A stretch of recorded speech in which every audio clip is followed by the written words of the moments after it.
Voici une façon, je vais vous montrer une façon assez simple de trouver une réponse où on doit additionner ou soustraire des radicaux pour arriver à une précision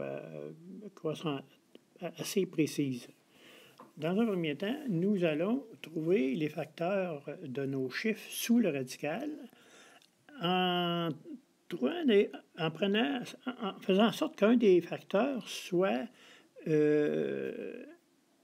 une racine carrée juste. J'entends par racine carrée juste, racine carrée de 4, ça donne 2, racine carrée de 9, ça donne 3, et ainsi de suite. Donc, trouvons les facteurs à l'intérieur de nos radicaux qui nous donneraient un radical juste. C'est-à-dire, racine carrée de 8, quels sont ces facteurs dont un des deux devrait avoir une racine carrée juste? Donc, sans trop de difficulté, celui-là, on pourrait savoir que 4 fois 2 nous donne 8 et la racine carrée 4 existe. Donc, on va faire la même chose avec les deux autres termes qui nous suivent. Donc, le 2 radical 2. Donc, dans radical 2, il y a 16 qui est une racine carrée juste parce que ça donne 4 fois 2 qui donne 32.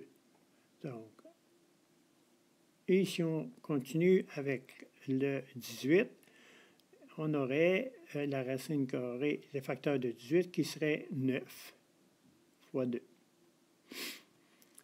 Maintenant, en deuxième étape, nous allons sortir les chiffres sous le radical dont la racine carrée existe et qu'elle est juste.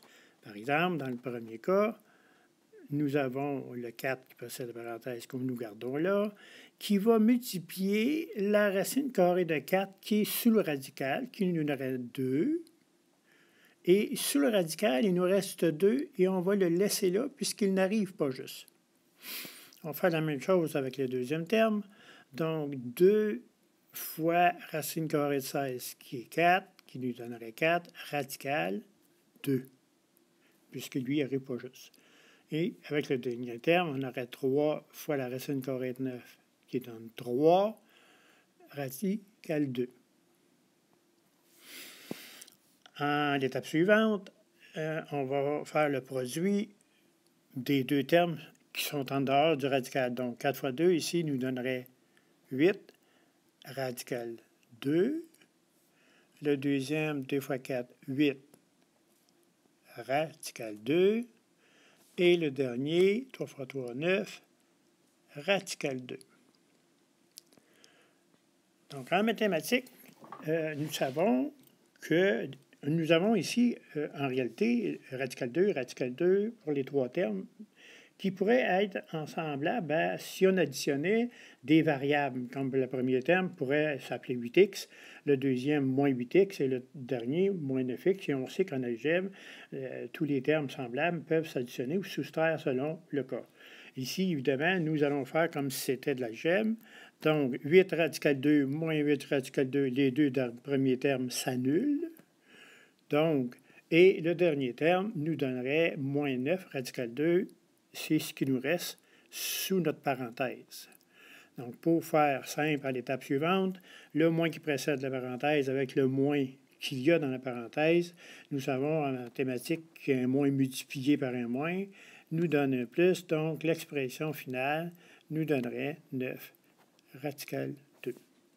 Et voilà comment on peut simplifier les radicaux et trouver des réponses passablement justes de ces calculs-là.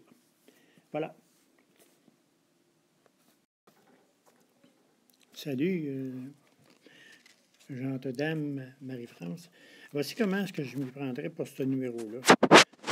En question, il y a ton R100, je le remplacerai par le nombre 96.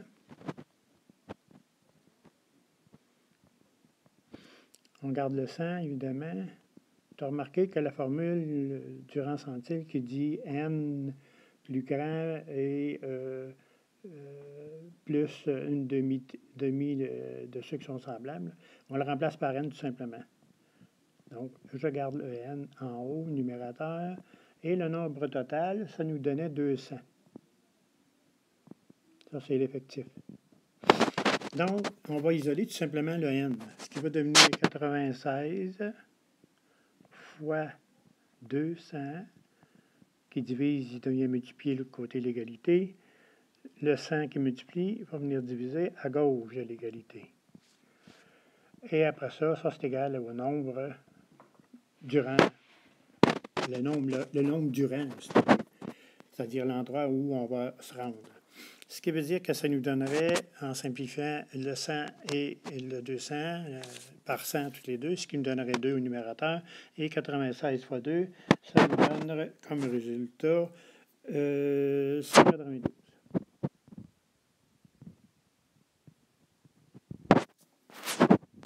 Ça, c'est le reste. Donc, on va aller dans notre graphique du livre, qui est situé à la page 132, comme je vous indiquais, et en partant du 140, nous allons additionner les effectifs. Donc, ce qui va venir 2 plus 5 qui va finir 7. On met ça à droite de la colonne qui est déjà là.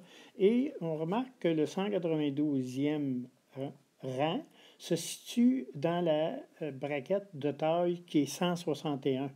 Parce qu'on a 190 qui termine le 160, 191, 192, 193, 194 seraient toutes du 161 cm, puisqu'il y a 4 personnes qui sont dans ce groupe-là. Donc la réponse est tout simplement 161 cm. Aussi simple que ça. Salut, merci.